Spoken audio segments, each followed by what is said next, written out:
बहुत समय पहले की बात है। जोधपुर नाम का एक छोटा सा गांव हुआ करता था।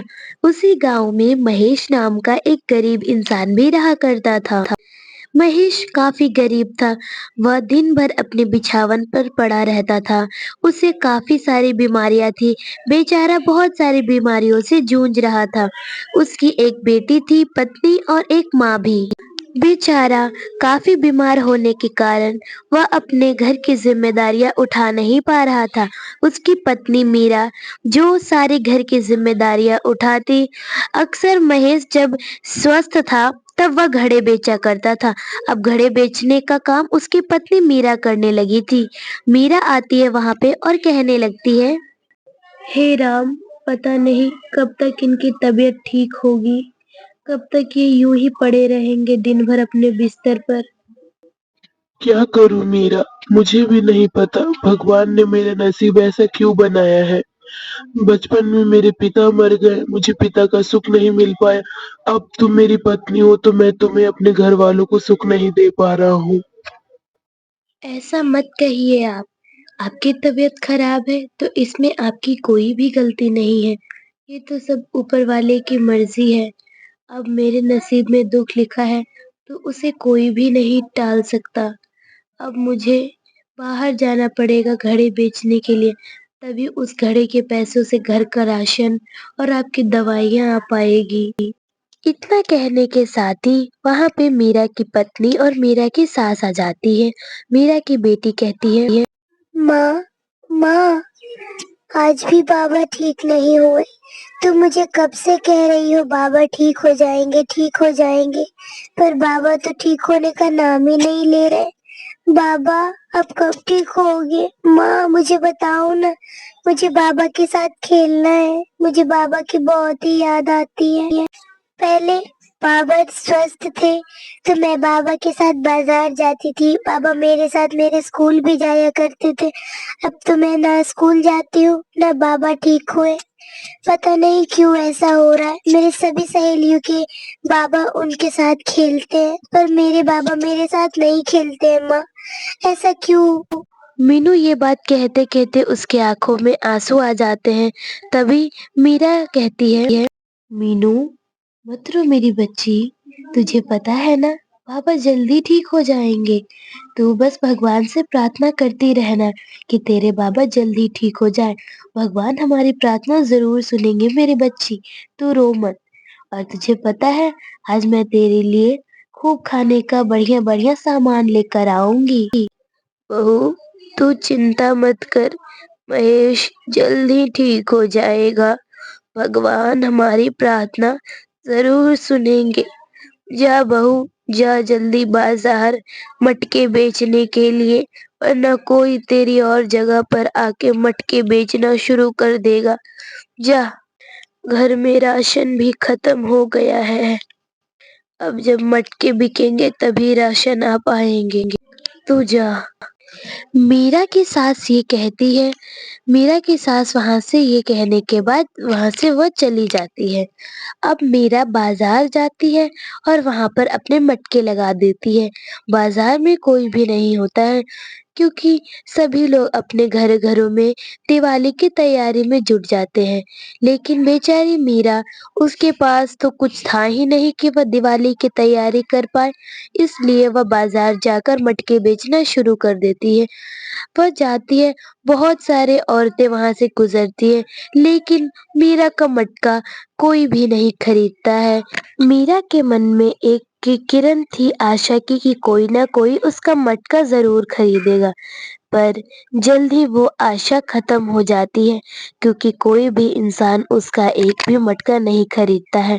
तो मीरा गुस्से में आ जाती है और निराश होकर कहने लगती है, हे भगवान, तूने मेरा नसीब इतना फूटा हुआ क्यों बनाया। काश एक मटका ही बिक जाता मेरा।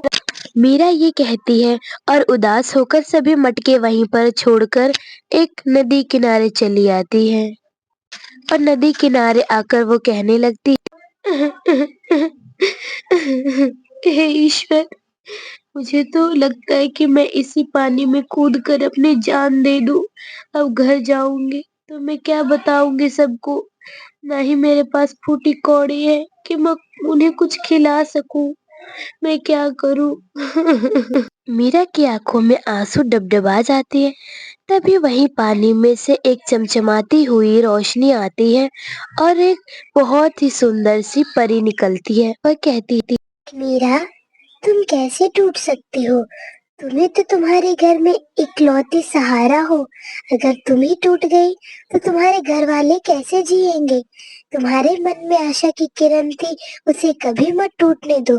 तुम तो बहुत ही हिम्मत वाली हो। तुम कौन हो? तुम और यहाँ पानी से कैसे तुम निकल गई? जो भी हो तुम यहाँ से लेकर मुझे मार दो तुम, ताकि मैं इस दुनिया से आजाद हो जाऊं। मैं किसी को भी मुंह दिखाने लायक नहीं हूँ, ना मैं अपने घर का पालन पोषण कर सकती हूँ। नहीं नहीं मीरा, ऐसे नहीं कहते। और मैं तो तुम्हारी मदद करने आई हूँ। मैं तुम्हारी जान भला क्यों लूंगी? तुम तो बहुत ही हिम्मत वाली हो, और हिम्मत वालों की मदद तो भगवान खुद करते हैं। तो तुम समझो कि मैं भगवान की तरफ से ही आई हूँ तुम्हारी मदद करने के लिए। तो और नहीं तो मैं क्या करूँ? मेरे पास फूटी कौड़ी नहीं है। मेरी बच्ची मेरे घर में इंतजार कर रही होगी कि उसकी माँ उसे खाने के लिए कुछ लेकर आएगी। अब मैं उसे क्या बताऊंगी? मेरे पास तो कुछ है भी नहीं कि मैं उसे वो चीज देकर उसकी मदद कर सकूं। मीरा सारी कहानी बताने लगती है पानी से निकली हुई परी को। तभी वही पानी से निकली हुई परी के हाथ चमचमाने लगते हैं और वहां पे एक मटका आ जाता है। वह मटका लेकर कहती, मीरा, मेरे हाथ में ये मटका देख रही हो तुम? ये कोई ऐसा वैसा मटका नहीं है, ये जादुई मटका है। इस मटके में जो भी तुम मांगना चाहो, तुम इससे मांगकर अपनी जरूरत पूरे कर सकती हो। ये मटका मैं तुम्हें दे रही हूँ, क्योंकि तुम काफी बेबस लग रही हो, और मुझे पता चला है कि तुम सच्ची हो और तुमने सारी बातें कही है। ये लो मटका तुम। मीरा को मटका पानी से निकली हुई परी दे देती है। मीरा को विश्वास नहीं होता, फिर भी वह मटका ले लेती है।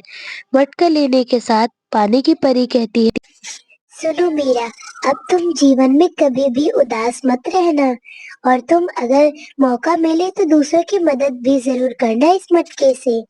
ठीक है, अब मेरे जाने का समय हो गया है। अब मैं चलती हूँ। पानी से निकली हुई परी ये कहती है और पानी में चली जाती है। वहां से मटका लेकर मीरा अपने घर की ओर चली जाती है। उसे तो विश्वास नहीं होता है, फिर भी वह मटका लेकर रास्ते में पहुंचती है। तभी घर में बेटी उसकी मीनू कहती है, दादी, मम्मी कब आएगी? मुझे तो बहुत जोरों की भूख लगी है।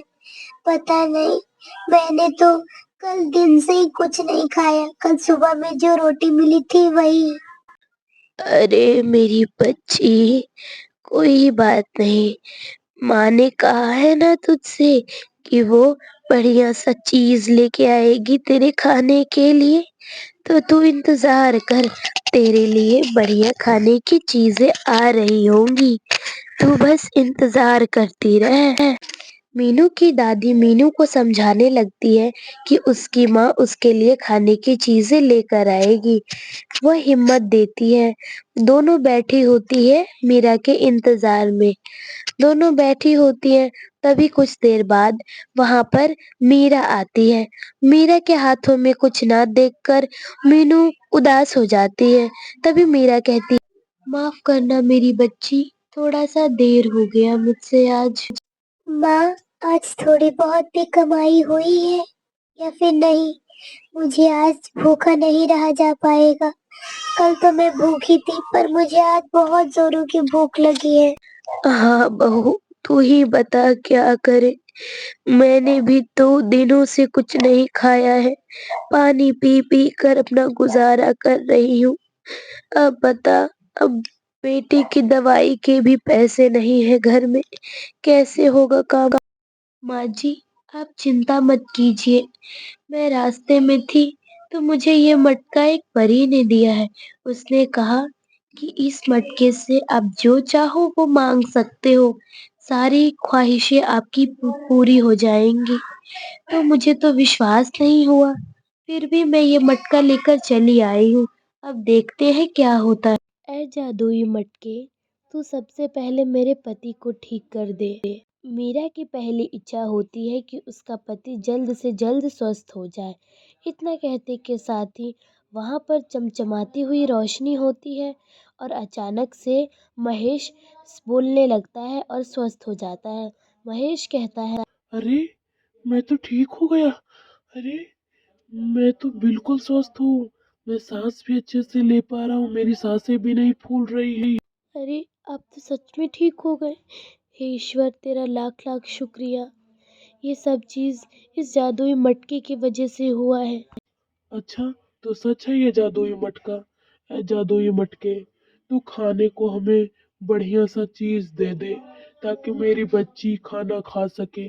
महेश ये कहता ही है, तभी वहां पर कुछ देर में चमचमाती हुई रोशनी प्रकट होती है और खाने के लिए बहुत सारे पकवान आ जाते हैं। अब पकवान आ जाते हैं, अब वही मटके के साथ साथ सब कुछ काफी अच्छे से होने लगता है। ए जादुई मटके, तू अगर सच में जादुई है तो जल्दी से ये खटारे घर को नए से घर में बदल दे। मीनू के ये कहते ही वह घर नए जैसा हो जाता है और जादुई मटके की मदद से बहुत सारी चीजें महेश खरीद लेता है। अब वह अमीर हो जाता है। धन्यवाद। कैसी लगी कहानी जरूर बताइएगा।